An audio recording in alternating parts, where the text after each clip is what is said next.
The ക്രിട്ടിക്കിലേക്ക് സ്വാഗതം. എഴുതുകയും വായിക്കുകയും ചിന്തിക്കുകയും കാണുകയും കേൾക്കുകയും ചെയ്യുന്ന മലയാളിക്ക് സുപരിചിതനാണ് മൈത്രേയൻ. ഒരുപാട് ആരാധകരും അതുപോലെ തന്നെ വിമർശകരും മൈത്രേയനുണ്ട്. ആധുനിക മനുഷ്യനെക്കുറിച്ചുള്ള മൈത്രേയൻ്റെ നിലപാടുകളാണ് ഇത്രയധികം ആരാധകരെയും വിമർശകരെയും അദ്ദേഹത്തിന് നേടിക്കൊടുത്തിട്ടുള്ളത്. ഈ സാഹചര്യത്തിൽ ആരാണ് ആധുനിക മനുഷ്യൻ, എന്താണ് ആധുനികതയിലേക്കുള്ള മനുഷ്യൻ്റെ പ്രയാണം, ആ പ്രയാണത്തിൽ നേരിടുന്ന പ്രതിസന്ധികൾ എന്തൊക്കെയാണ് എന്നീ വിഷയങ്ങളാണ് ദി ക്രിട്ടിക്കിൻ്റെ 2 എപ്പിസോഡുകളിലായി മൈത്രേയൻ വിശദീകരിക്കുന്നത്. ഏവർക്കും സ്വാഗതം.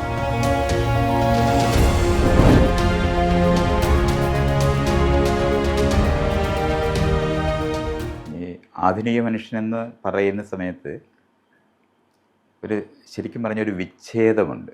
നമ്മൾ നേരത്തെ ഉണ്ടായിരുന്ന മനുഷ്യ സങ്കല്പങ്ങളെയോ അല്ലെന്നുണ്ടെങ്കിൽ അതിനകത്തെ മൂല്യബോധങ്ങളുമായിട്ട് നല്ല വിച്ഛേദമുള്ള ഒരു കാര്യമാണ് ഈ ആധുനിക മനുഷ്യൻ എന്നുള്ള സങ്കല്പം.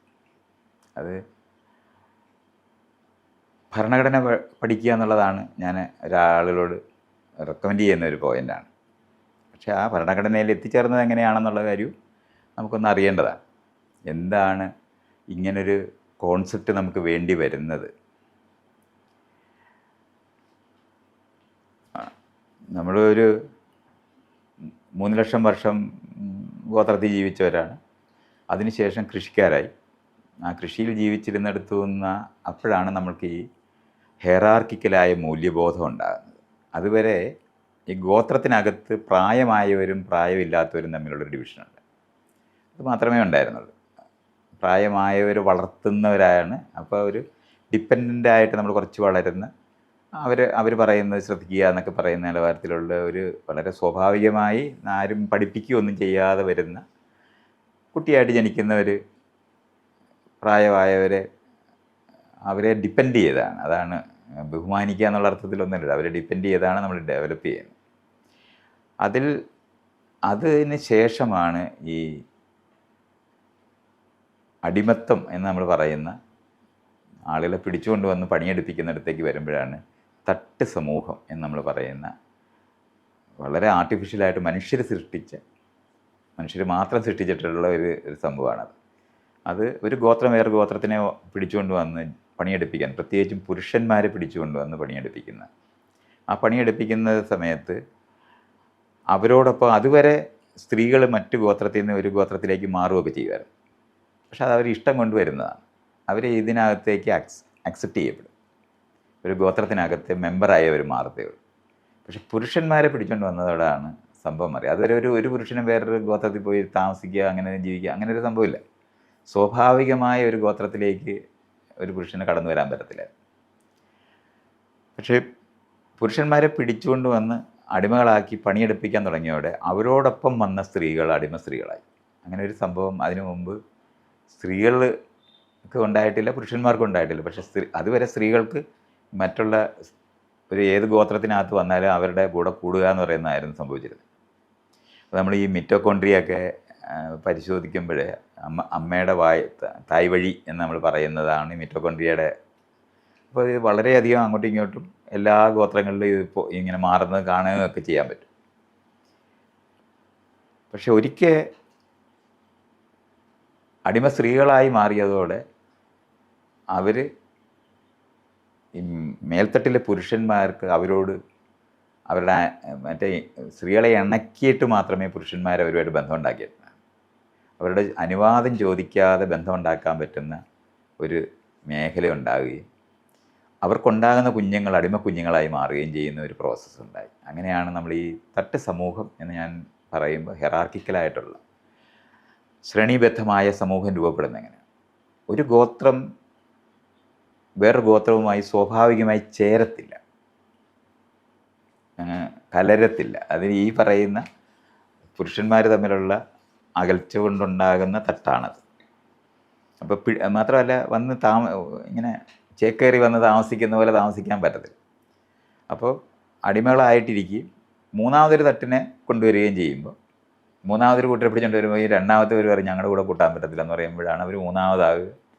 അങ്ങനെ ഒരു 3ഉം 4ഉം ഒക്കെ കഴിഞ്ഞ പിന്നെ മേളും താഴെയുള്ള തട്ടിനെ പറ്റി അകന്നകന്ന് അങ്ങനെയാണ് ഒരു നഗര രൂപീകരണം ഉണ്ടാകുന്നത്. നമ്മളിന്ന് പണ്ടൊക്കെ നഗരം എന്ന് പറയുന്നതും രാജ്യം എന്ന് പറയുന്നതും വ്യത്യസ്തമല്ല. ഒരു കാടിൻ്റെ നടുവിലൊരു നഗരം ഉണ്ടാകുക എന്ന് പറഞ്ഞാൽ അതാണ് രാജ്യം. രാജ്യത്തിന് അതിർത്തി കാടായിരുന്നു. ആ കാട്ടിനകത്തൂടെ പോകുമ്പോൾ വേറൊരു നഗരം. അങ്ങനെയാണ് രാജ്യങ്ങളായിട്ട് നിന്നിരുന്ന അത്തരത്തിലുള്ള ഫോർമേഷൻസ് ആയിരുന്നു ഉണ്ടായിരുന്നത്. അപ്പോൾ കാട്ടിൽ പിടിക്കപ്പെടാതെ കിടക്കുന്ന ആൾക്കാരുണ്ടാകും. അവർ അടിമകളാകാതിരിക്കുന്നത്. അവരെയാണ് പണ്ട് കാട്ടാളന്മാരെന്ന് പറഞ്ഞിരുന്ന അത്. അപ്പോൾ ഇങ്ങനത്തെ ഒരു പ്രോസസ്സിനകത്തൂടാണ് ഈ സമൂഹങ്ങളെല്ലാം, എവിടെയാണോ കൃഷി ആരംഭിച്ചിടത്തെല്ലാം ഇത്തരത്തിലുള്ള ഹെറാർക്കിക്കലായ സമൂഹമാണ് ഉണ്ടായത്. അപ്പോൾ അതിനനുസരിച്ചിട്ടുള്ള മൂല്യബോധമാണ് രൂപപ്പെട്ടിട്ടുള്ളത്. മാത്രമല്ല, ഈ പിടിച്ചുകൊണ്ട് വരുന്നവരെ മെരുക്കണം. അതാണ് ഇതിനകത്ത് കീ ആയിട്ട് നമ്മൾ പഠിക്കേണ്ടത്. നമ്മൾ ആനയെ പിടിച്ചുകൊണ്ട് വരുന്നതൊക്കെ നമ്മൾ മെരുക്കിയേ പറ്റും. അവരെ മുഴുവൻ സമയവും വാച്ച് ചെയ്യേണ്ട ഒരു ആവശ്യമുണ്ട്. നമ്മളിപ്പോൾ ആനയെ നമ്മളങ്ങ് വെറുതെ വിടുകയല്ലല്ലോ ചെയ്യുന്നത്. ചങ്ങലയൊക്കെ ഇട്ട് നിർത്തിയിരിക്കുകയല്ലേ. ഇണങ്ങുകയല്ല അത് ചെയ്യുന്നത്, മെരുങ്ങുകയാണ് ചെയ്യുന്നത്. ഇതേപോലെ തന്നെ മനുഷ്യരെ നമ്മൾ പിടിച്ചുകൊണ്ട് വന്നാൽ അവരെ നോക്കിയില്ലെന്നുണ്ടെങ്കിൽ അവർ ഓടിപ്പോവും. അല്ലെന്നുണ്ടെങ്കിൽ നമ്മൾ പിടിച്ചുകൊണ്ട് വന്നവരെ ഉപദ്രവിച്ചിട്ട് രക്ഷപ്പെടുക എന്ന് പറയുന്ന നിലവാരത്തിലുള്ളൊരു പ്രോസസ്സുണ്ട്. അതുകൊണ്ട് മുഴുവൻ സമയം അവരെ വാച്ച് ചെയ്യുക, അവരെ നിയന്ത്രിച്ച് എന്ന് പറഞ്ഞാൽ ആളുകളുടെ ശ്രദ്ധയിലല്ലാതെ ഒരു അടിമ എക്സിസ്റ്റ് ചെയ്യത്തില്ല. പക്ഷേ ആ ഒരു പ്രോസസ്സിനകത്ത് കണ്ടെത്തിയ വലിയൊരു സംഭവമാണ്, കുട്ടികളായിരിക്കുന്ന സമയത്ത് അവരെ ഇണക്കാൻ പറ്റും. മെരുക്കുന്ന കാര്യമല്ല ഇണക്കുക എന്ന് പറയുന്നത്.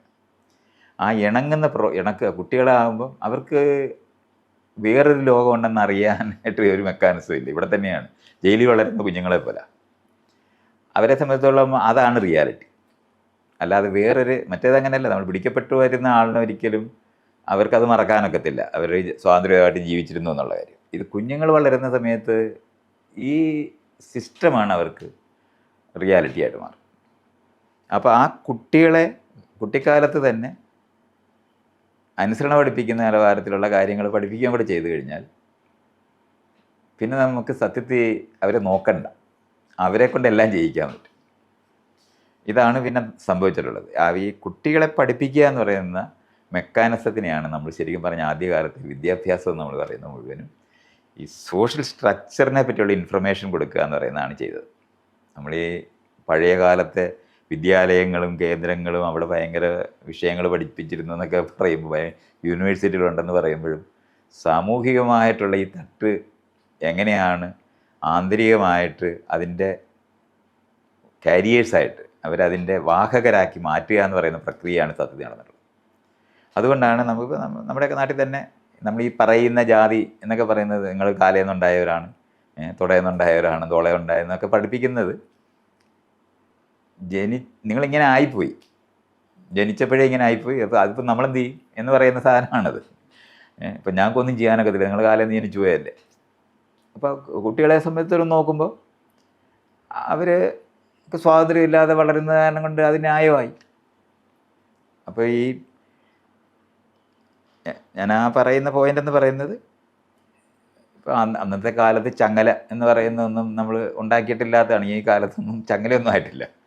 എങ്കിലും നമുക്ക് വള്ളികളും സാധനങ്ങളൊക്കെ വെച്ച് കെട്ടിയിടുകയോ അല്ലെന്നുണ്ടെങ്കിൽ ഒരു ഓടിപ്പോകാതിരിക്കാനുള്ള സംവിധാനങ്ങളൊക്കെ ചെയ്തിട്ട് തന്നെയായിരിക്കും നിർത്തിയിരിക്കുന്നത്. പക്ഷേ പിൽക്കാലത്താണ് ഈ ചങ്ങലകളൊക്കെ കണ്ടുപിടിക്കുകയൊക്കെ ചെയ്തിട്ടുള്ളത്. സംഭവം എന്താണെന്ന് ചോദിച്ചാൽ, അന്നത്തെ വിദ്യാഭ്യാസം എന്ന് പറയുന്നത് ഈ കാലയിലെ ചങ്ങല എന്ന് പറഞ്ഞാൽ ശരീരത്തിൽ ഇടുന്ന ചങ്ങലകൾ ആന്തരിക ചങ്ങലയാക്കി മാറ്റുക എന്ന് പറയുന്ന പ്രോസസ്സാണ് അന്ന് വിദ്യാഭ്യാസം എന്ന് പറയുന്നത്. ആ വർക്കാണ് മതവിശ്വാസം ചെയ്തെടുത്തിട്ടുള്ളത്. അത് പലതരത്തിലാണ്. എല്ലാ ഗോത്രത്തിനും സ്വന്തം ദൈവമുണ്ട്, കുലദൈവം എന്നാണ് അതിന് പറയുന്നത്. അപ്പോൾ ഈ വിശ്വാസങ്ങളെന്ന് പറയുന്നത് ഈ മതം ഉണ്ടാക്കുന്നതല്ല. വിശ്വാസം ലോകത്തിനെ പറ്റി നമുക്ക് അറിഞ്ഞുകൂടാത്തപ്പോഴൊക്കെ നമുക്ക് എന്തെങ്കിലും അഭ്യൂഹങ്ങളൊക്കെ ആവശ്യമാണ്. അപ്പോൾ ആ അഭ്യൂഹങ്ങൾ നമുക്ക് അറിയുന്ന ലെവലിലൊക്കെ ആണെന്നുണ്ടെങ്കിൽ 1,00,000 വർഷമായിട്ട് തന്നെ മനുഷ്യർ പല അഭ്യൂഹങ്ങളും ഉണ്ടാക്കിയിട്ടുണ്ട് എന്നുള്ളതിന് ഈ ഡെഡ് ബോഡിയൊക്കെ നമ്മൾ അടക്കുമ്പോൾ നമുക്ക് കാണാൻ പറ്റും. അതിനകത്തൊക്കെ അതിന് മുമ്പൊന്നും അങ്ങനത്തെ ശരീരം അടക്കുക എന്ന് പറയുന്നത്, അപ്പോൾ ഇങ്ങനെ ജീവൻ ശരീരത്തുണ്ട് പോയിരുന്നു എന്ന് പറയുന്ന സങ്കല്പമൊക്കെ ആരംഭിക്കുന്ന അത് കാണാൻ പറ്റും. അപ്പോൾ മാത്രമല്ല ഒരു ആന്തരിക ലോകം ഭിത്തിക്ക് ചിത്രങ്ങളൊക്കെ വരയ്ക്കുന്ന ഒരു ആന്തരിക ലോകമൊക്കെ ഉണ്ടാകുന്നുണ്ട്. അതുകൊണ്ട് ഈ കാലേല ചങ്ങല ആന്തരിക ചങ്ങലയാക്കുക എന്ന് പറയുന്നത് കഥകളിലൂടെ പറഞ്ഞ് പഠിപ്പിച്ചാണ്. അപ്പോൾ ഈ എല്ലാ കുലത്തിനും ദൈവം ഉള്ളത് കാരണം കൊണ്ട് ആ ദൈവങ്ങളെ എല്ലാം കൂടെ ഒരിടത്ത് വെച്ചിട്ടാണ് അവരെ യോജിപ്പിക്കുന്നത്. അപ്പോൾ ഈ പിടിച്ചുകൊണ്ട് വന്നവരുടെ ദൈവം പ്രധാന ദൈവമായിരിക്കും, മറ്റതെല്ലാം ഉപദൈവങ്ങളാവും. ഇപ്പോഴും നമ്മുടെ ഈ ക്ഷേത്രങ്ങളെല്ലാം നിങ്ങൾ നോക്കിയാൽ മതി, പ്രധാന ദൈവവും ഉപദൈവവും ഉണ്ടാവും. ആ ഉപദൈവം എന്ന് പറയുന്നത് പിടിക്കപ്പെട്ടവരുടെ ദൈവങ്ങൾ തന്നെ. അപ്പോൾ ഈ ദൈവത്തിനെ ഇവിടെ വെച്ചേക്കുവാണെങ്കിൽ അവിടെ ആരാധിക്കാൻ പറ്റുമെന്നുണ്ടെങ്കിൽ അതിൻ്റെ ചുറ്റിനും അവർ കറങ്ങി നിന്നോളും എന്ന് പറയുന്നൊരു കാര്യമുണ്ട്. അപ്പോൾ ഇതൊക്കെ ചെറിയ രാജ്യങ്ങളായിരിക്കുന്ന സമയത്താണ് ഈ നമ്മളീ പറയുന്ന പ്രധാന ദൈവവും ഉപദൈവമായിട്ട് മാറുന്നത്. പക്ഷെ രാജ്യങ്ങൾ വളർന്ന് മഹാരാജ്യം എന്നൊക്കെ പറയുന്ന സ്ഥലത്തൊക്കെ എത്തുമ്പോൾ പല രാജ്യങ്ങൾ ചേരും. അപ്പോൾ ഇത് പ്രധാന ദൈവം ഏതാണെന്നുള്ളതിന് പിന്നെ ഒരു തർക്കം വരുന്നൊരു സ്ഥലമുണ്ട്. അപ്പോഴാണ് ഏകദൈവ വിശ്വാസം നീഡ്ഫുള്ളായി വരുന്നത്. അപ്പോൾ ഈ പഴയ ദൈവങ്ങളെ മുഴുവനും അള്ളയൊക്കെ പ്രതിഷ്ഠിക്കുമ്പോൾ നമുക്കത് കാണാൻ പറ്റും. അവിടെ ഉണ്ടായിരുന്ന മുഴുവൻ ദൈവങ്ങളെ എടുത്ത് കളഞ്ഞിട്ടാണ്. അപ്പോൾ ഈ യോജിപ്പിക്കാൻ വേണ്ടി രൂപപ്പെടുത്തുന്ന ഒരു പ്രോസസ്സ് അതിനകത്തുണ്ട്. അപ്പോൾ ഇത് പഠിപ്പിക്കുക, എന്നിട്ടാണ് ഒരു ശക്തി മുകളിലുണ്ട്, അതിൻ്റെ ആദ്യകാലത്താണെങ്കിൽ അതിൻ്റെ അവതാരമാണ്. ആദ്യകാലത്തെ ദൈവങ്ങളെല്ലാം ദൈവം തന്നെ നേരിട്ട് അവതരിക്കുകയാണ്. അത് കഴിഞ്ഞിട്ട് അതിൻ്റെ റെപ്രസെൻറ്റേറ്റീവ്, പ്രതിനിധിയായിട്ട് എന്ന് കഴിഞ്ഞാൽ ഈ ദൈവത്തിൽ നിന്ന് സാങ്ഷൻ മേടിച്ച രാജാവല്ലെന്നുണ്ടെങ്കിൽ മറ്റുള്ളവർ അംഗീകരിക്കുന്നതിൻ്റെ ഒരു പ്രശ്നം വരും. അപ്പോൾ അത് കാരണം കൊണ്ട് ലെജിറ്റിമേറ്റ് ആയിരുന്നു വംശാവലി ഉണ്ടാക്കാൻ തുടങ്ങുന്ന ആ സമയത്ത് രാജാക്കന്മാർ അവരുടെ രക്തത്തിലുള്ള ആൾക്കാർ തന്നെ വേണം എന്ന് പറയുന്ന പ്രോസസ്സ് വേണം. അപ്പോൾ അങ്ങനെ വന്നിട്ടാണ് നമ്മൾ ഈ ഹെറാർക്കി വളരെ. അപ്പോൾ രാജാവിനെ ആദ്യകാലത്തെ രാജാവൊക്കെ രൂപപ്പെടുന്നതെന്ന് പറയുന്നത് അവരുടെ സ്കില്ലും കഴിവുമൊക്കെ കൊണ്ടാണ് അവർ ആധിപത്യത്തിലേക്ക് വരുന്നത്. പക്ഷെ പിന്നെ അതുപോലുള്ള ആൾക്കാർ വന്ന് ഇവരുടെ സ്ഥാനം തട്ടിപ്പിച്ച് പോകാതിരിക്കാൻ വേണ്ടി രക്തബന്ധവുമായിട്ട് ബന്ധപ്പെട്ട വംശാവലി ഉണ്ടാക്കുക എന്ന് പറയുന്നതാണ് പിന്നെ അവർ ചെയ്തത്. അപ്പോൾ അതിനകത്ത് ഈ രാജാവ് എന്ന് പറയുന്ന ആളിനെ കണിശമായിട്ടും ദൈവമായിട്ട് ബന്ധമുണ്ടാകും. അതുകൊണ്ടാണ് രാമൻ അവതരിക്കുന്നത്, കൃഷ്ണൻ അവതരിക്കുന്നത്. ഈ അവതാരങ്ങൾ മുഴുവൻ ആ സമയങ്ങളിലാണ് നമുക്ക് കാണാം. അത് കഴിയുമ്പം അത്രയും വലിയ ലെജിറ്റിമേഷനൊന്നും പറയണ്ട, രാജാവ് ദൈവത്തിന് വേണ്ടി തന്നെ ചെയ്യുന്ന ആളാണെന്ന്. അതിന് പിന്നെ അതിനകത്തുള്ള ഈ വ്യത്യാസങ്ങൾ നമ്മൾ പിന്നെ കാണാൻ പറ്റും. രാജാവ് ദൈവത്തിന് വേണ്ടി ചെയ്യുന്ന ആളെന്നുള്ളത് അത് പ്രതിനിധിയായിട്ട് വരുന്നത്. അത് കഴിഞ്ഞാൽ ദൈവത്തിൻ്റെ വാക്കുകൾ പറയുന്ന പ്രവാചകൻ എന്ന് പറയുന്ന ആ സങ്കല്പങ്ങൾ വരുന്നത്. നമ്മളിപ്പോൾ സാധാരണക്കാരനായി ജനിച്ച യേശുക്രിസ്തു പോലും രാജാതിരാജൻ എന്നാണ് വിളിക്കപ്പെടുന്നത്. മാത്രമല്ല യേശുക്രിസ്തുവിൻ്റെ അച്ഛൻ ദൈവമാകുകയും വേണം. നമ്മളത് മുഴുവൻ ഓരോ ഇതും എടുത്ത് നമ്മളിങ്ങനെ കണ്ടാൽ നമുക്കിത് കാണാൻ പറ്റും, ഈ കണക്ഷൻസ് എങ്ങനെയാണ് അവരുണ്ടാക്കുന്നത്. അപ്പോൾ അതിനകത്ത് ഈ ഓരോ ഗോത്രത്തിൻ്റെയും ദൈവവും പ്രധാന ദൈവത്തിൻ്റെ ബന്ധുക്കളാക്കി മാറ്റുക എന്ന് പറയുന്ന കണക്ഷൻസ് ഉണ്ടാക്കുക എന്ന് പറയുന്നതാണ്. അപ്പോൾ ആദ്യകാലത്താണെന്നുണ്ടെങ്കിൽ ഈ പുരുഷ ദൈവങ്ങൾ ഉണ്ടാകുന്നതിന് മുമ്പേ ഉണ്ടായിരുന്ന എല്ലാം സ്ത്രീ ദൈവങ്ങളായിരുന്നു. അത് ഇതുപോലൊരു പോയിന്റ് നമ്മൾ അറിയേണ്ടതാണ്. അമ്മയായിരുന്നു പ്രസവിച്ചിരുന്നത്, അതെല്ലാവർക്കും വിസിബിളായിട്ട് അറിയാം, അമ്മയാണ് ജനിപ്പിക്കുന്നതെന്ന് അറിയാം. പിന്നെ ഏതോ ഒരു കാലത്താണ് ഈ അച്ഛൻ ഇതിന് പങ്കുണ്ടെന്ന് കണ്ടുപിടിച്ച്, അത് ഭയങ്കര കണ്ടുപിടുത്തമാണ്. ആ കണ്ടുപിടിച്ചോടെ സ്ത്രീകളുടെ ദൈവവശമെല്ലാം മുഴുവൻ പോയി. പിന്നെ അവരെ അവസാനം മന്ത്രവാദിനി വരെ ആക്കി. അവരുടെ പൂജാക്രമവും അവരുടെ എല്ലാ സാധനവും ഡിസ്ക്രെഡിറ്റ് ആയിപ്പോവും. മാത്രമല്ല ഉള്ള ദൈവങ്ങളെ മുഴുവനും ഈ പുരുഷ ദൈവങ്ങൾക്ക് കല്യാണം കഴിപ്പിച്ചു കൊടുക്കുകയും ചെയ്യും. നമ്മുടെ ഇവിടെ ലോകം മുഴുവൻ നോക്കിയാൽ മതി, ഈ പുരുഷ ദൈവത്തിൻ്റെ സൈഡിലിരിക്കുന്ന ഒരാൾ മാത്രമായിട്ട് പിന്നെ മാറും.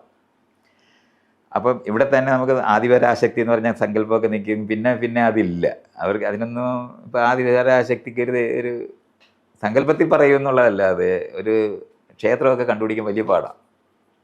അവിടെ ഇവിടെയൊക്കെ വളരെ പേരൊന്നും ഇല്ലാതിരുന്ന ക്ഷേത്രത്തിന് പിന്നെ ആദിപരാശക്തി ആണെന്ന് പറയുന്നു, അല്ലെങ്കിൽ ബ്രഹ്മമാണെന്നൊക്കെ പറയുന്ന വാർത്ത, ഓച്ചറ പരബ്രഹ്മം എന്ന് പറയുന്ന കാര്യത്തിലൊക്കെ ആൾക്കാർക്ക് എന്തെങ്കിലും ഒന്ന് കൊടുക്കാൻ വേണ്ടി പറയുന്നു എന്നുള്ളതേ ഉള്ളൂ.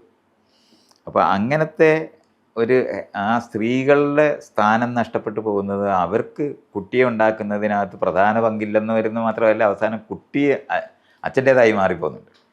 അങ്ങനെയാണ് പിന്നെ ലിംഗാരാധനയൊക്കെ ആരംഭിക്കുന്നത്.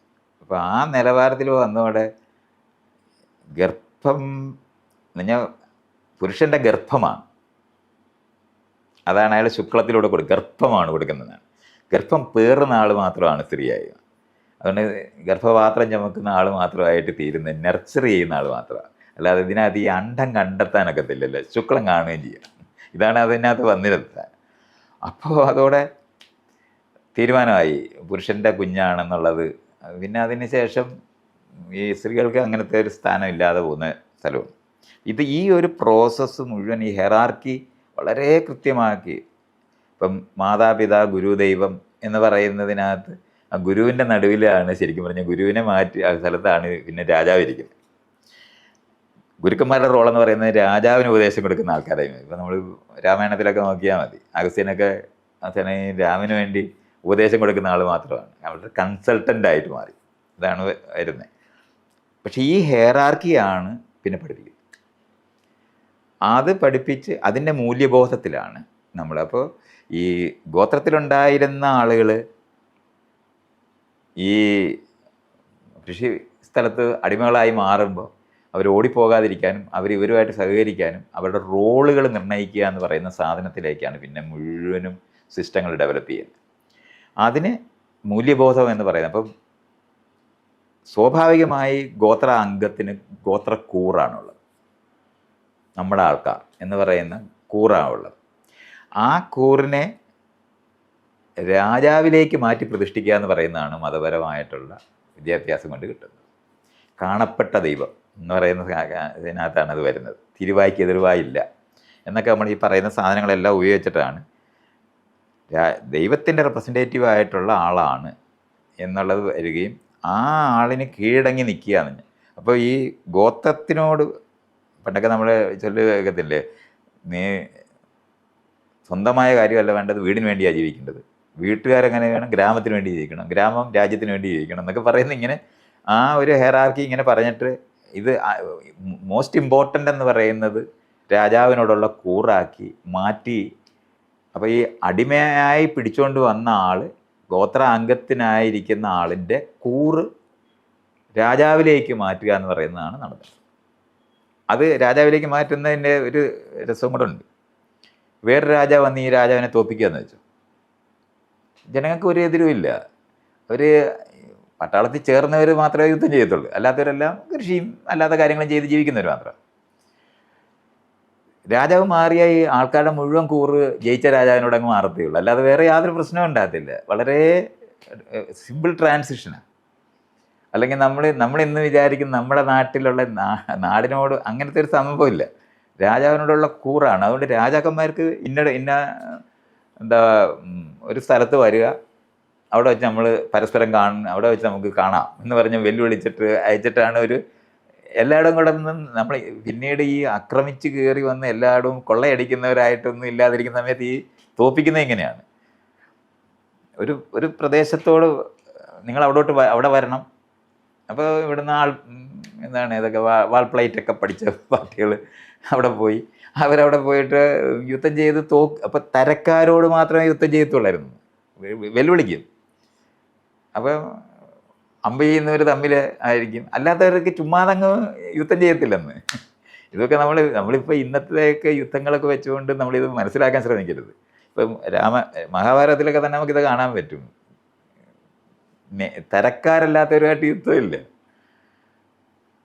അമ്പ ചെയ്യുമ്പോൾ കുറേ പേര് ചത്തുപോകും എന്നുള്ളതല്ലാതെ അവർ ശരിക്കും തോൽപ്പിക്കുന്നത് അതിനകത്ത് നേതൃത്വത്തിലുള്ള നീ എൻ്റെ തരക്കാരനാണോ, അങ്ങനെയാണ്, അതുകൊണ്ടാണ് ശിഖണ്ഡിയെ കൊണ്ട് നിർത്തുമ്പോൾ മറ്റേയാൾ ആയെന്ന് താഴെ വയ്ക്കുന്നത്. അല്ലെങ്കിൽ നമുക്ക് ഇന്നത്തെ യുദ്ധത്തിനകത്തൊക്കെ നമുക്ക് ചിന്തിക്കാൻ പറ്റത്തില്ലല്ലോ, അങ്ങനെ ഒരാളെ കൊണ്ട് നിർത്തുമ്പോൾ ഇയാളെന്താണ് ഇത് താത്ത് വയ്ക്കുന്നത്.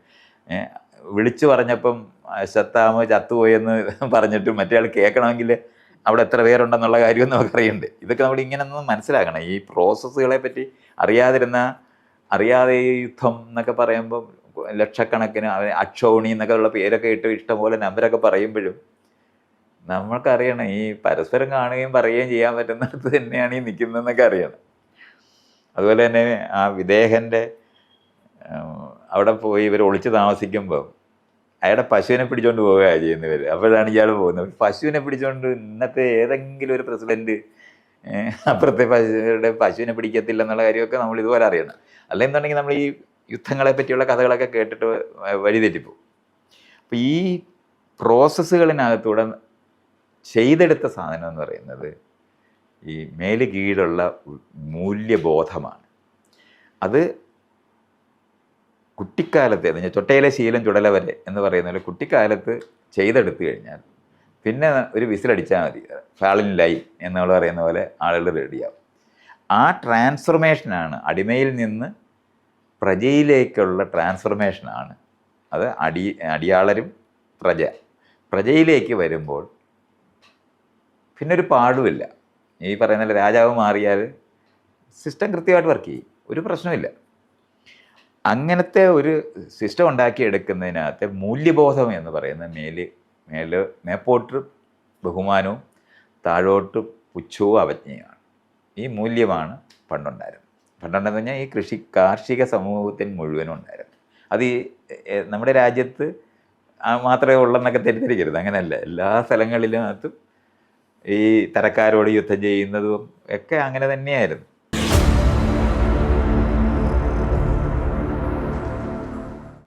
പ്രജയുടെ മൂല്യം എന്ന് നമ്മൾ പറയുന്നത് ഏറ്റവും പ്രധാനമായിട്ടുള്ളത് അനുസരണയാണ്.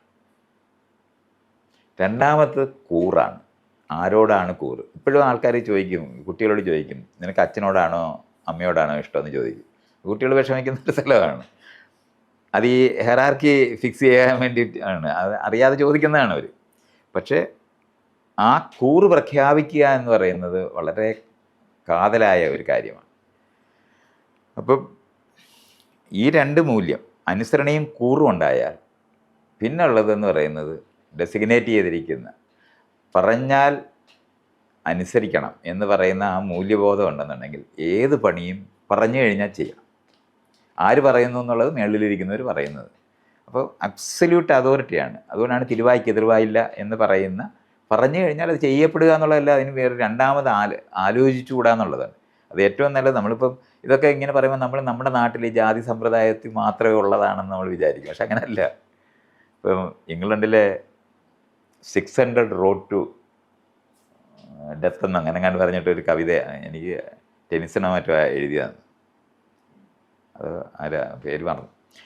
ആ കവിതയിലെ ഒരു വരിയാണ്, to do and die, not to ask why. അതാണ് നമുക്ക് ഭയങ്കര അന്ന് കോരിത്തരിക്കുന്ന നിലവാരത്തിൽ അദ്ദേഹം എഴുതുന്നത്. അവർ വേറെ ഒന്നും പറഞ്ഞത്, ഓർഡർ കിട്ടി, അവർക്കറിയാം ഇത് മിസ്റ്റേക്കാണ്, ഈ ഓർഡർ മിസ്റ്റേക്കാണെന്ന് ഈ 600 പട്ടാളക്കാർ ഒരു താഴ്വരയിലേക്ക് കുതിക്കുകയാണ് അവിടെ യുദ്ധം ചെയ്യാനായിട്ട്. അപ്പോൾ രണ്ട് സൈഡിലും ഈ ആൾക്കാർ പമ്മി ഇരിപ്പുണ്ടായിരുന്നു. ആ പമ്മി ഇരിക്കുന്നവരുടെ നടുവിലോട്ട് ചെന്ന് ഈ 600 പേരും ചത്തുപോയി. പക്ഷേ അവർക്ക് കയറിയ ഉടനെ തന്നെ ആ ഒരു ചെറിയ ഒരു വിടവിൽ കൂടെ അപ്പുറത്തോട്ട് കടന്ന് ആ താഴ്വരയിലോട്ട് പ്രവേശിക്കുമ്പോൾ അവർ അപകടത്തിലാണ്. ഇത് ഒരു തെറ്റാണ്, മുകളിലുള്ളവരുടെ ഒരു തെറ്റാണെന്ന് ഈ 600 പേർക്കും മനസ്സിലായി. പക്ഷേ അവർ പിൻവാങ്ങിയില്ല എന്നുള്ളതാണ്. അതാണ് ഏറ്റവും വലിയ മൂല്യം. അവർ പറഞ്ഞത് അനുസരിച്ചത്. അതായത് ടു ഡൂ ആൻഡ് ഡൈ, ചെയ്യുക ചാകുക, നോട്ട് ടു ആസ്ക് വൈ, എന്തുകൊണ്ട് എന്ന് ചോദിച്ചുകൂടാ. ഇതാണ് മൂല്യം. ഈ മൂല്യം പഠിപ്പിക്കുക എന്ന് പറയുന്നതായിരുന്നു നമ്മൾ ഈ പറയുന്ന ഹെറാർക്കിയുടെ സ്ഥലം. ഇത് രൂപപ്പെടുന്നതിന് ഇത് വളരെ ശക്തമായി ലോകത്ത് ഓടിക്കൊണ്ടിരിക്കുമ്പോൾ എല്ലാ സമൂഹങ്ങളും കാർഷിക സമൂഹങ്ങൾ ലോകം മുഴുവൻ നിൽക്കുന്ന സമയത്ത് ആണ് പുതിയ ഇൻവെൻഷൻസ് വരുന്നത്. അത് ഇൻറ്റേർണൽ കമ്പസ്റ്റൻ എൻജിൻ എന്ന് പറയുന്നത് കണ്ടുപിടിക്കുമ്പോൾ അതിനോട് ബന്ധപ്പെട്ട് വരുന്ന വ്യവസായവുമായി ബന്ധപ്പെട്ട ഒരു പ്രശ്നമുണ്ട്. ഈ അറിവ്, മെഷീനൊക്കെ കണ്ടുപിടിച്ചിട്ട് പല കാര്യങ്ങളും പ്രൊഡ്യൂസ് ചെയ്യാൻ പറ്റുമെന്ന് കണ്ടെത്തുന്ന ആ കാലത്ത് ഉണ്ടായ ഏറ്റവും വലിയ പ്രശ്നം എന്ന് പറയുന്നത് ഈ അറിവ് വേറെ എങ്ങുമില്ല. അതാണ് അതിനകത്തുള്ളത്. മറ്റേത് ഒരു കൃഷി കുടുംബത്തിനകത്ത് ആരാണോ അമ്മയും അച്ഛനും കൃഷി ചെയ്യാതിരിക്കും ചെയ്യുന്നത്. അപ്പം മക്കൾ ആ അമ്മയുടെ അച്ഛൻ്റെ അറിവിനകത്താണ് നിൽക്കുന്നത്. അവരുടെ അറിവ് ഉപയോഗിച്ചാണ് ജീവിക്കുന്നത്. അതുകൊണ്ട് അറിവുള്ളവരാണ് അമ്മയും അച്ഛനും. മാത്രമല്ല, ഈ തട്ട് സമൂഹത്തിനകത്ത് പറഞ്ഞതനുസരിച്ച് ജീവിച്ചുകൊണ്ടിരിക്കുന്നത് അല്ലാത്തതൊരു ഇപ്പോൾ ഒരു സമൂഹത്തിന് ഇപ്പോൾ നമ്മളിപ്പോൾ ഇരുന്ന് ആലോചിക്കുമ്പോൾ നമുക്ക് ഇവിടെ ഒന്നും ഇഷ്ടമായില്ലെന്ന് വെച്ചാൽ നമുക്ക് വേറെ ഒരിടത്തോട്ടും പോകാമെന്ന് ആലോചിക്കുമല്ലോ. പണ്ട് അങ്ങനെ പോകാനൊക്കത്തില്ല. നിങ്ങൾ ആരാണ്, എന്തിനാണ്, എങ്ങോട്ട് പോകുന്നു എന്നുള്ള കാര്യം ഭയങ്കര ആയിട്ട് മോണിറ്റർ ചെയ്യപ്പെടുന്നതാണ്. വേറൊരു ഗോത്രത്തിൽ പോയിട്ട് നിങ്ങൾക്ക് ഞാനും കൂടെ ഇവിടെ താമസിച്ചോട്ടെ എന്ന് ചോദിക്കാനൊക്കെ ഒരു ലോകമില്ല. കാരണം എല്ലാവർക്കും പണിയില്ലാത്തവരാരുമില്ല.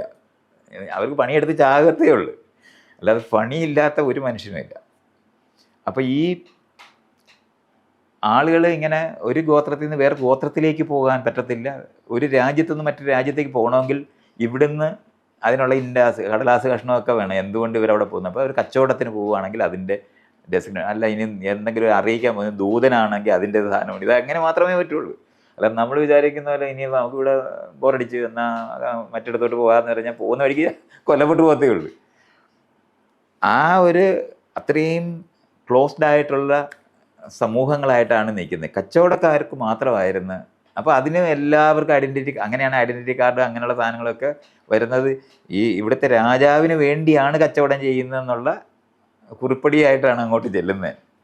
പക്ഷേ ഈ ഫാക്ടറി കണ്ടുപിടിച്ചപ്പോൾ സമയത്ത് മുഴുവൻ പേർക്കും പണിയുള്ളവരായത് കാരണം കൊണ്ട് ഈ പണി ആർക്കും അറിഞ്ഞുകൂടാത്തത് കൊണ്ടും ആരെയും കിട്ടത്തില്ല. ഒരു വലിയ പ്രശ്നമായി. ഒരു ഫാക്ടറി തുടങ്ങുമ്പോൾ ഇത് വെച്ചിട്ട് പ്രൊഡക്ഷൻ കൂട്ടാൻ പറ്റുമെന്നൊക്കെ കാണുന്നുണ്ട്. മറ്റേ കൈത്തൊഴിൽ ചെയ്തിട്ടുണ്ടാക്കുന്ന സാധനങ്ങൾ മാത്രമായിരുന്നു ഈ എക്സ്ചേഞ്ച് ചെയ്യുന്ന നമ്മൾ ഈ കച്ചവടം ചെയ്തിരുന്നു പറഞ്ഞാൽ. മെഷീൻസ് കണ്ടുപിടിച്ചോടെ വളരെ വ്യത്യസ്തമായ ഒരു സംഭവമാണ് ഉണ്ടായത്. ഉണ്ടായ സമയത്ത് ഈ മെഷീനിൽ പണിയെടുക്കാനും ഈ ഫാക്ടറിക്ക് അടുത്ത് താമസിക്കാനുമായിട്ട് കുറേ ആൾക്കാർ വേണം ഈ ജോലി ചെയ്യണമെന്ന്. ഇതിനു വേണ്ടി ശരിക്കും പറഞ്ഞാൽ ടൗട്ട് ഇങ്ങനെ ആളുകളെ പറഞ്ഞു വിടും, നീ പോയി കുറച്ച് പേരെ പിടിച്ചോണ്ട് വരുന്നത്. അപ്പോൾ ഈ മറ്റ് സമൂഹത്തിലുള്ളവരെ പിടിച്ചോണ്ട് വരിക എന്ന് പറയുന്നത് പറഞ്ഞാൽ അവരെ പ്രലോഭിപ്പിച്ചു കൊണ്ടുവരണം, അല്ലാതെ അവർക്ക് വരാനൊക്കത്തില്ല. അപ്പോൾ പലർക്കും വരണമെന്നുണ്ടെങ്കിലും ഈ അനുവാദം വേണം.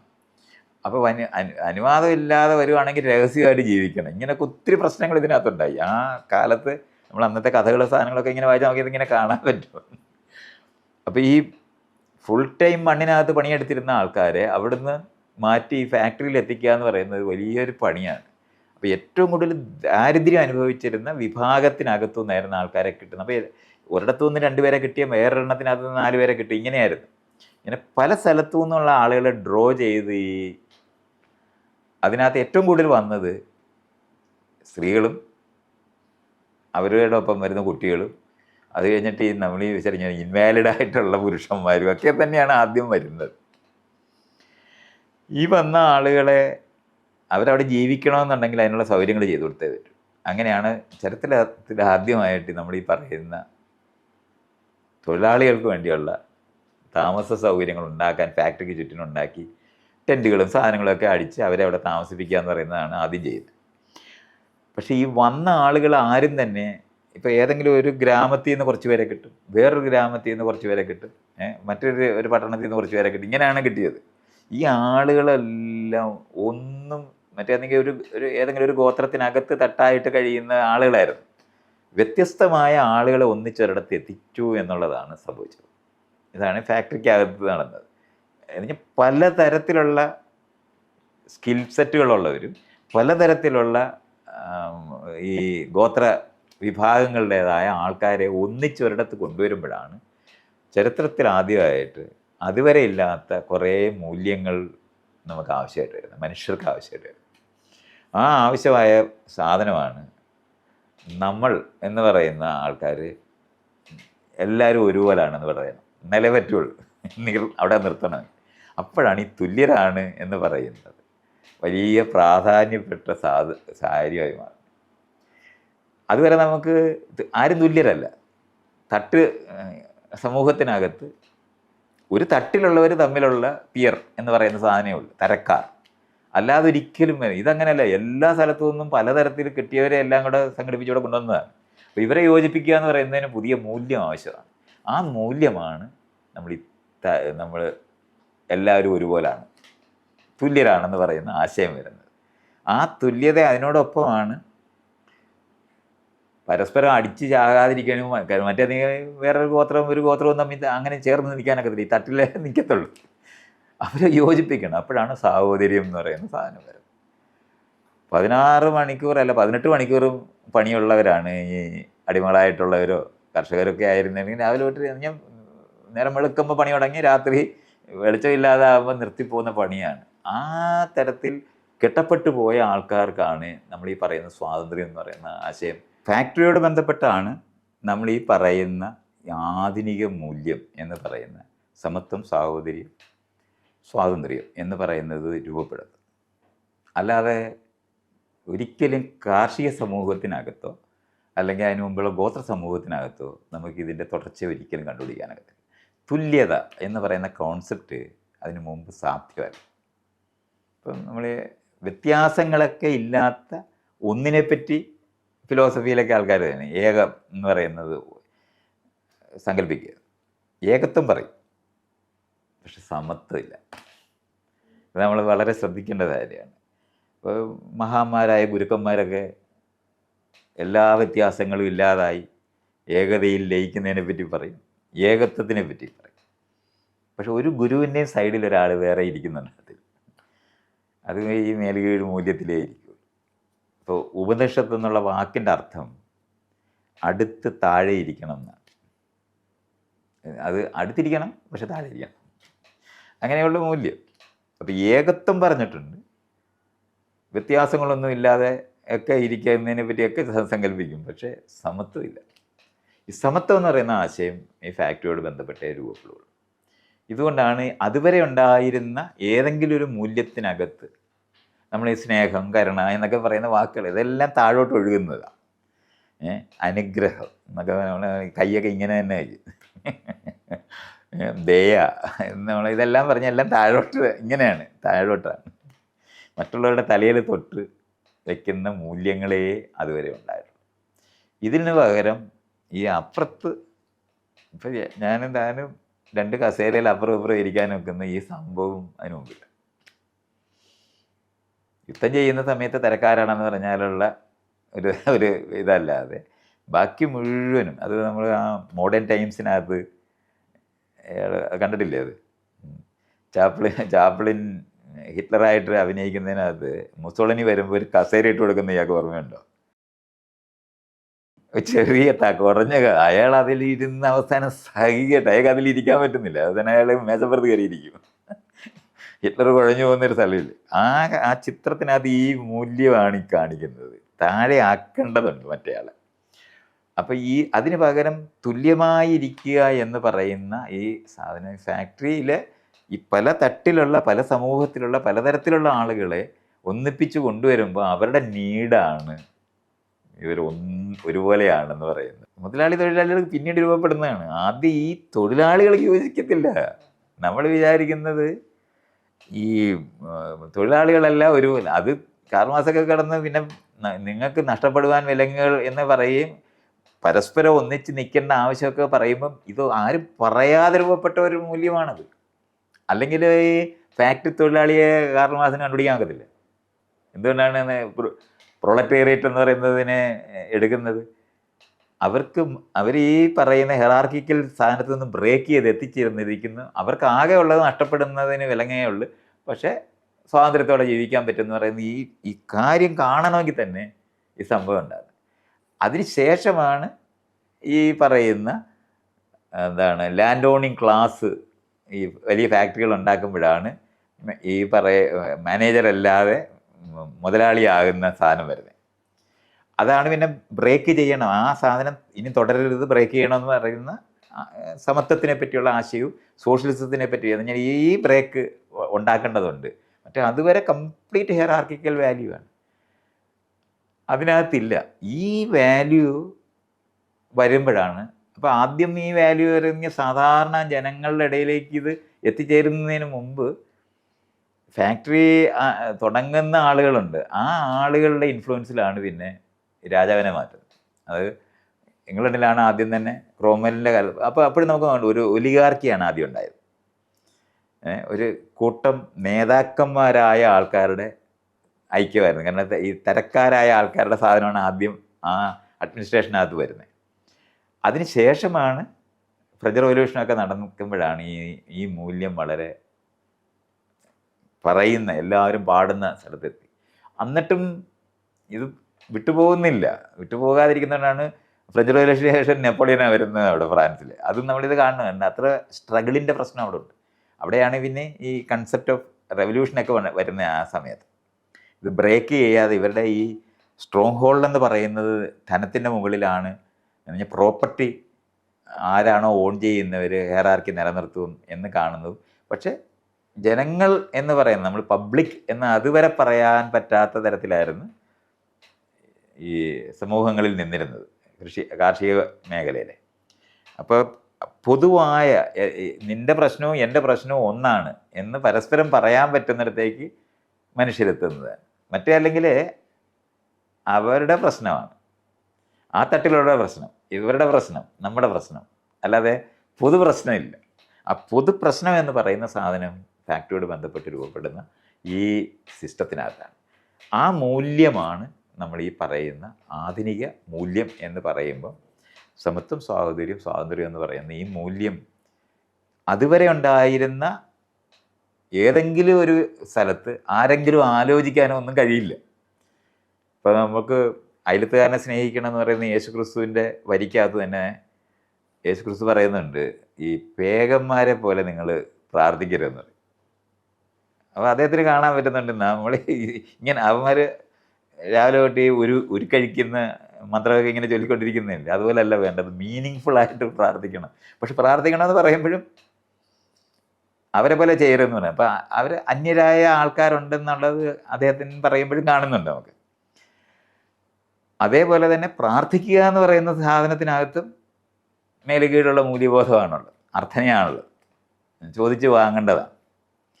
അപ്പോൾ ആ നിന്നിരുന്ന മൂല്യത്തിൽ നിന്ന് ഭിന്നമായി നമ്മൾ ഈ ലോകത്ത് ജീവിക്കുകയും ഇവിടുത്തെ ട്രാൻസ്ഫർമേഷൻ വരുത്തുന്നതിന് വേണ്ടി നിൽക്കുന്ന ഫാക്ടറിയിൽ സാധനങ്ങൾ ഉണ്ടാക്കാൻ തുടങ്ങിയോടെ അതിനുശേഷമാണ് നമ്മൾ യഥാർത്ഥത്തിൽ, അതുവരെ ഭൂമിയായിരുന്നു സ്വത്തായിരുന്നത്. അത് കഴിഞ്ഞിട്ട് നമുക്ക് ശരിക്കും പറഞ്ഞാൽ ഇന്ന് നമ്മളിപ്പോൾ നമ്മുടെ ഈ മുറിക്കകത്തുള്ളതെല്ലാം അതാണ് നമ്മളിപ്പോൾ സ്വത്തായിട്ട് നമ്മൾ കാണുന്നത്. യഥാർത്ഥ സ്വത്ത് എന്ന് പറയുന്നത് നമ്മുടെ മുറിക്കകത്തിരിക്കുന്ന ഈ എന്തുമാത്രം സാധനങ്ങളാണ് ഇന്നുള്ളത്. ആ സാധനങ്ങളുടെ പ്രവാഹമാണ് പിന്നെ അങ്ങോട്ടുണ്ടാകുന്നത്. അങ്ങനെയാണ് നമ്മൾ പ്രോപ്പർട്ടി എന്ന് പറയുന്നത് വെറും ഭൂമി അല്ലാതായി മാറുകയും മറ്റേ ലാൻഡ് ഓണിങ്, അതുകൊണ്ടാണ് ലാൻഡ് ഓണിങ് ക്ലാസ് ആ സമയത്തുണ്ട്. അവരായിരുന്നു പ്രധാനമായിട്ട് നിന്നിരുന്നത്. മാത്രമല്ല ഇത് പ്രൊഡ്യൂസ് ചെയ്യാൻ തുടങ്ങിയോടെ അതുവരെ എന്തെങ്കിലും കാർഷിക ഉൽപ്പന്നങ്ങളായിരുന്നു ആളുകൾ അങ്ങോട്ടും ഇങ്ങോട്ടും കൊടുത്തിരുന്നത്. അതിന് മുമ്പ് ഈ കുലത്തൊഴിലായിട്ട് വന്നിരുന്ന ചെറിയ നമ്മൾ കൊട്ട ഉണ്ടാക്കുന്നതോ അല്ലെന്നുണ്ടെങ്കിൽ ഒരു പിച്ചാത്തി ഉണ്ടാക്കുന്നതോ ഇതുപോലുള്ള കുലത്തൊഴിലെന്ന് പറയുന്നത് നമ്മൾ പിച്ചാത്തി ഉണ്ടാക്കുന്ന പറഞ്ഞാൽ വാളുണ്ടാക്കുക, ഇങ്ങനെയുള്ള ആ മേഖലയിലുള്ള കുറച്ച് തൊഴിലുകളാണ്. അത് കുലത്തൊഴിലായിട്ട് തന്നെയായിരുന്നു, ഏതെങ്കിലും ഒരു വിഭാഗത്തിൻ്റെതായിട്ട് കുത്തകയായിട്ടൊക്കെ ആയിരുന്നിരുന്നത്. അതുപോലെ അറിവ് പരക്കത്തില്ല. ഈ ഇപ്പോൾ ഒരു പിച്ചാത്തി ഉണ്ടാക്കാൻ ഒരിടത്തെ ഒരു കൊല്ലൻ അറിയാവുന്നുണ്ടെങ്കിൽ അയാളതൊരിക്കലും അത് പറഞ്ഞു കൊടുക്കത്തില്ല, അയാളുടെ അടുത്ത തലമുറയ്ക്കേ പറഞ്ഞു കൊടുക്കത്തുള്ളൂ. അപ്പോൾ അറിവ് അങ്ങനെ മറ്റുള്ളവർക്ക് കിട്ടത്തില്ല. അപ്പോൾ അവിടെ പോയി രഹസ്യമായിട്ട് നിന്ന് വല്ലതും തപ്പിക്കൊണ്ട് പോകാനങ്ങാണ് പറ്റുന്നത് മാത്രമല്ലാതെ ഒരിക്കലും ഇത് പറഞ്ഞു കൊടുക്കുന്നത്. ഇവർ മക്കളുടെ ചെവിയിൽ ഓതി കൊടുക്കത്തുള്ളൂ. മരുന്ന് എല്ലാം അങ്ങനെയായിരുന്നു. മരുന്നിൻ്റെ കാര്യത്തിലുമൊക്കെ ഇതുപോലെയാണ്. ഒറ്റമൂലികളൊക്കെ ഇങ്ങനെ ഇവർ ആ ചികിത്സ നടത്തും, പക്ഷെ വേറെ ആർക്കും അത് പറഞ്ഞു കൊടുക്കത്തില്ല. അപ്പം അങ്ങനെ നിന്നിരുന്ന ഒരു സിസ്റ്റത്തിന് പകരം ഈ ഫാക്ടറിയോട് ബന്ധപ്പെട്ടാണ് ചരിത്രത്തിൽ ആദ്യമായിട്ട് ഇത് പഠിപ്പിക്കാതെ ഈ ഫാക്ടറി ജോലി ചെയ്യാനൊക്കത്തില്ല. അപ്പോഴാണ് നമ്മൾ ഈ സ്കൂളെന്ന് പറയുന്ന സാധനം ഉണ്ടാകുന്നത്. അപ്പോൾ ആ സ്കൂൾ ഉണ്ടാകുന്നതിനകത്താണ് ഈ ഒന്നിച്ചിരിക്കുക എന്ന് പറയുന്നത്. അപ്പോൾ പലതരത്തിലുള്ള ആൾക്കാർ ഒന്നിച്ചിരിക്കുക എന്ന് പറയുന്നതും ആ മേഖല മുഴുവൻ വികസിക്കുന്നത്.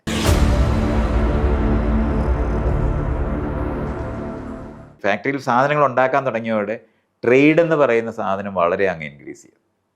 അതുകൊണ്ട് ഇവിടെ ഉണ്ടാക്കിയ സാധനം വേറെടുത്ത് കൊടുക്കാം. മറ്റേത് ഉൽപ്പന്നങ്ങൾ, നമ്മൾ കാർഷിക ഉൽപ്പന്നങ്ങൾ മാത്രമേ, അതും വളരെ ദൂരെ ഒന്നും കൊണ്ടുപോകാൻ, പച്ചക്കറിയോ അല്ലെങ്കിൽ ഇറച്ചി മീനോ ഒക്കെ സാധനം ഒരു ലെവലിനപ്പുറത്തോട്ട് പോകത്തില്ല, ചീത്തയായി പോകും.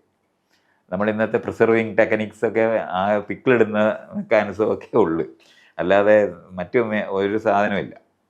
ഐസൊന്നും നമ്മൾ ഉപയോഗിക്കുന്നിടത്തായിട്ടില്ല. അപ്പോൾ ഇതുമൊക്കെ നമ്മൾക്കിങ്ങനെ കാണണം. ഈ വ്യവസായവും വ്യാപാരവും തമ്മിൽ കണക്റ്റഡ് ആയിട്ടിരിക്കുമ്പോഴും വ്യാപാരത്തിന് ഇവിടെ ഉണ്ടാക്കുന്ന സാധനങ്ങൾ അവിടെ കൊടുക്കുക എന്ന് പറയുന്ന സാധനങ്ങൾ വ്യാപാരവും വ്യവസായവും ഒരുപോലെ അങ്ങോട്ട് വികസിച്ച്. അപ്പോൾ അതുവരെ ധനം എന്ന് പറയുന്നത് പ്രോപ്പർട്ടിയായിരുന്നു.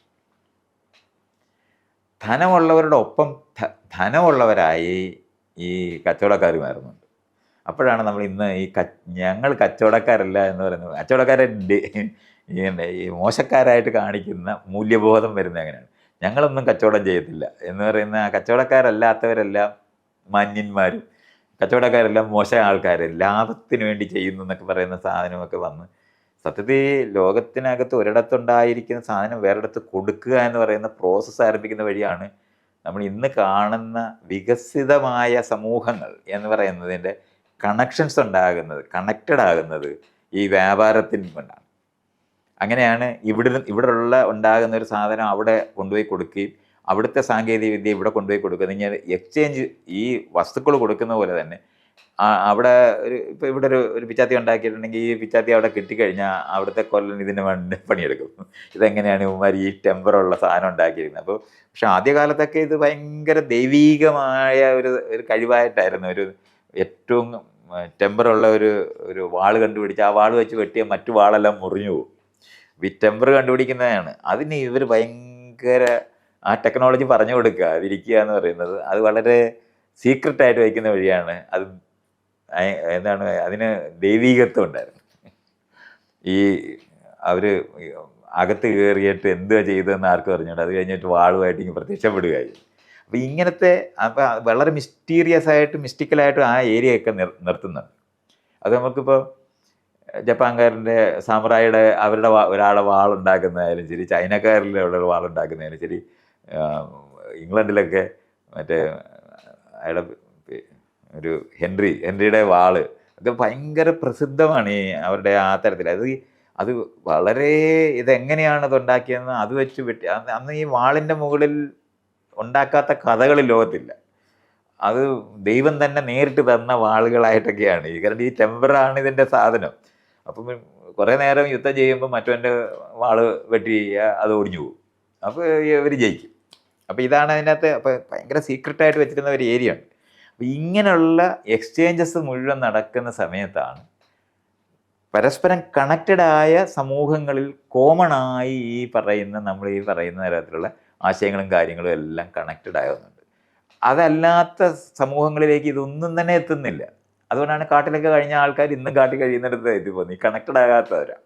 അല്ലാതെ അവർ സവിശേഷമായി ജീവിക്കുകയൊന്നുമല്ല, അവർ സ്പെഷ്യലായ ആളുകളുമല്ല. എവിടെയാണോ കണക്ഷൻ ഇല്ലാതായി പോയിട്ടുള്ളത് അവർ ഒറ്റപ്പെട്ടു പോകും. അങ്ങനെയാണ് അതിൻ്റെ സംഭവം. അപ്പോൾ കൃഷി കണ്ടുപിടിച്ചാൽ തന്നെ മറ്റുള്ളിടത്ത് കൃഷി അറിയുന്നവരല്ലാത്തവരാണെങ്കിൽ അവർ ആദ്യം തൊട്ട് വെട്ടി ഈ നായാടി ജീവിക്കുന്നവരായിട്ട് തുടരുകയുള്ളൂ. അപ്പോൾ ഈ കാര്യങ്ങൾ നമ്മൾ അറിയേണ്ടത് എന്തിനാണെന്ന് വെച്ചാൽ ഈ മൂല്യബോധം ഈ പറയുന്ന സാധനത്തിനകത്തൂടെയൊക്കെ നമ്മൾ ഈ പറയുന്ന ഹെറാർക്കിക്കലായ മൂല്യബോധത്തിന് വിരുദ്ധമായിട്ടുള്ള സമരായ ആൾക്കാരുടെ വലിയൊരു കൂട്ടത്തിനെ പറ്റിയുള്ള സങ്കല്പവും അറിവെന്ന് പറയുന്നത് ഈ സ്കൂൾ സിസ്റ്റത്തിനോട് എന്നാൽ പബ്ലിക്കായിട്ട് നമ്മൾ ഈ ഫാക്ടറിയോട് ബന്ധപ്പെട്ടുള്ള എല്ലാ അറിവും ട്രെയിൻഡ് ആയാലേ കിട്ടത്തുള്ളൂ, പഠിപ്പിച്ചാലേ പറ്റും. അങ്ങനെയാണ് നമ്മൾ ഇന്ന് കാണുന്ന പബ്ലിക് സ്കൂൾസ് മുഴുവൻ ഉണ്ടാകുന്നത്. ഈ മേഖലയിലുള്ള അന്വേഷണവും അതിനോട് ബന്ധപ്പെട്ടുണ്ടായി വന്ന മൂല്യബോധമാണ് സമത്വം, സ്വാതന്ത്ര്യം എന്ന് പറയുന്നത്. ഇത് ഈ രാജാവിനെ മാറ്റി ആദ്യം പ്രഭുക്കളായിരുന്നു ഉണ്ടായത്, അവരെ മാറ്റിയിട്ട് ഈ കാതലായ സംഭവമാണ് തെരഞ്ഞെടുക്കുക എന്ന് പറയുന്നത്. ഈ ജനാധിപത്യം എന്താണെന്ന് യഥാർത്ഥത്തിൽ അറിയണമെങ്കിൽ പൗരൻ എന്ന് പറയുന്ന ആളിന് അവകാശമുണ്ട് എന്നുള്ളതാണ്. പ്രജയ്ക്ക് അവകാശമില്ല. പ്രജയ്ക്ക് 3 മൂല്യമേ ഉള്ളൂ: കൂറ്, അനുസരണ, കടമ. മറ്റേതങ്ങനല്ല. ഒന്നാമത്തെ സാധനമാണ് നിങ്ങൾക്ക് റൈറ്റ്സ് ഉണ്ടെന്നുള്ളതാണ്. അത് ഭയങ്കര ഇത് ടോട്ടലി ഡിഫറെൻ്റ് ആയിട്ടുള്ള അവകാശമുള്ള മനുഷ്യൻ എന്ന് പറയുന്ന ആളാണ് പൗരൻ. അവകാശമുള്ള ആൾക്ക് ഉത്തരവാദിത്വം വരും. മറ്റേത് to do and die, not to ask why എന്നായിരുന്നു. ഇതങ്ങനെയല്ല. സന്ദർഭത്തിനനുസരിച്ചിട്ട് നിങ്ങൾ എന്ത് ചെയ്യണമെന്ന് അറിഞ്ഞ് ചെയ്യേണ്ടി വരും. അവിടെ നീ അവിടെ ഉണ്ടായിട്ട് നീ എന്തുകൊണ്ട് അതിൻ്റെ ഉത്തരവാദിത്വം എടുത്തില്ല എന്ന് ചോദിക്കും. മറ്റേത് അങ്ങനെ ഒരു ചോദ്യമില്ല, പറഞ്ഞത് ചെയ്താൽ മാത്രം മതി. അപ്പോൾ ഉത്തരവാദിത്വവും അവകാശവും, എനിക്കിത് ചെയ്യാൻ അവകാശമുള്ളതാണ്, ഞാനിവിടെ ജീവിക്കുന്ന ആളാണെന്ന് പറയുന്നത്. അപ്പോൾ ഉത്തരവാദിത്വവും അവകാശവും ഒപ്പമാണ്, അവർക്കും കടമകളുണ്ട്. ഉത്തരവാദിത്വം ഇതുമുള്ളവർ, പക്ഷേ അതിനകത്തൊരു വ്യത്യാസമുണ്ട്. സന്ദർഭം അറിഞ്ഞ് ചെയ്യേണ്ടവരും കൂടാണ്, അറിഞ്ഞ് ചെയ്യേണ്ടവരാണ്. അതാണ് ഭയങ്കര വ്യത്യാസമാണ്. മറ്റേത് നിങ്ങൾ പറഞ്ഞാൽ അനുസരിച്ചാൽ മതി എന്ന് പറയുന്നത് അറിയേണ്ട കാര്യമില്ല. അതാണ് നോട്ട് ടു ആസ്ക് വൈ എന്ന് ഞാൻ പറയുന്നത്. എന്തിനാണ് ഞങ്ങൾ ചത്തതെന്ന് ചോദിച്ചുകൂടാ. അപ്പോൾ ഈ മൂല്യബോധത്തിനകത്ത് തുലവും ഭയങ്കര വ്യത്യാസമാണ്. നമ്മളിപ്പോൾ അവർ പ്രജയാണ് എന്ന് പറഞ്ഞാൽ ഇത് അവരിനെ എന്തപ്പോൾ ഇത്ര വ്യത്യാസം, രണ്ടുപേരും തെങ്ങ കയറുന്നില്ലേ എന്ന് ചോദിക്കുന്ന ചോദ്യങ്ങളുണ്ടെങ്കിൽ ഇതാണ് വ്യത്യാസം. അടിസ്ഥാനപരമായി നമ്മൾ വ്യത്യാസപ്പെടുന്നതെന്ന് പറയുന്നത് അവകാശം ഉണ്ടാകുന്നവരും ഉത്തരവാദിത്വം ഉണ്ടായവരും അറിഞ്ഞ് പ്രവർത്തിക്കുന്നവരുമായി മാറുന്നു എന്നുള്ളതും, ഏറ്റവും ഇതിൻ്റെ അകത്ത് തൊട്ടപ്പുറത്ത് നമ്മളെപ്പോലുള്ള ആൾക്കാരുമായി സഹകരിക്കുക. വാല്യൂ ഹൊറിസോണ്ടലായി, വെർട്ടിക്കലല്ല.